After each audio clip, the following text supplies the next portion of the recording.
Much like Game of Thrones, if someone recommends you watch Westworld, they might describe it like, "Oh, slap Terminator with tits." Obviously, just like the first few seasons of Lord of the Rings with tits, this description gives it no justice. It's more like Blade Runner with tits. Now, I'm not going to give you the typical review you may have seen praising this show as the intellectual masterpiece of our generation, but I will however tell you it's a refreshingly smart show.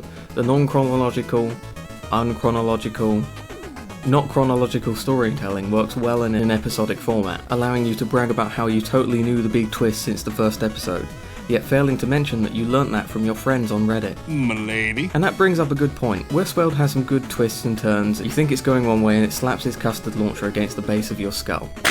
It's nice to watch something that's not necessarily straightforward. In HBO's attempt to fill Game of Thrones' downtime, they seem to have created something that I feel will have an equally big fan base. It has guns, it has sci-fi, it has rape, thus catering for dads, sons, and mothers all at once. It is hard, however, sometimes to work out whether or not the show feels repetitive for plot reasons, or because they wanted to stretch it out for a few more episodes. It feels a little like Dolores isn't the only person retracing her steps. But after all TV shows have filler, and some TV shows are nothing but filler. And I should mention that in a show with some fantastic performances, some of the acting just isn't quite up to scratch.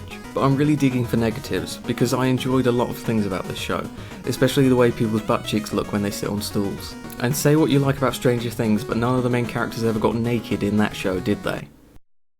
I mean, it's just a matter of commitment, that's all. The idea of artificial intelligence and what defines consciousness is often covered in media, and it's nice to see things like Westworld and Ex Machina explore these potential dangers of such things. It's a nice route to take because often you watch these things and you think, hey, I'd fuck that robot. She's totally real and conscious, why are these mean people keeping her in a cage? Westworld shows you why they're in a cage and why they're not considered sentient by many. It also leaves you questioning which of the hosts are sentient by the final episode. Look, it wasn't perfect. Plays a lot of the same points over and over. Acting was a bit shit here and there, and this man lays down really awkwardly. Is he not uncomfortable? It does not, however, hold your hand, and as much as people will tell you it's not smart whilst proclaiming their superiority, it's pretty smart.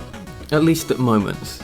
Okay, maybe it's Jurassic Park with robots, but fuck you, I like Jurassic Park. The writing holds up at least 90% of the time, and the visual effects were decent enough. It's TV after all. A lot of the time the show is pretty much made by its score, which is wonderfully composed, and that theme tune is just... Westworld is the sum of its parts, and maybe your sausage is a bit burnt and your tomatoes aren't fried enough, but it's still a full English. So season 1 of Westworld gets my recommendation, but who cares, you wanted to watch it, you already watched it. 8 out of 10 cats.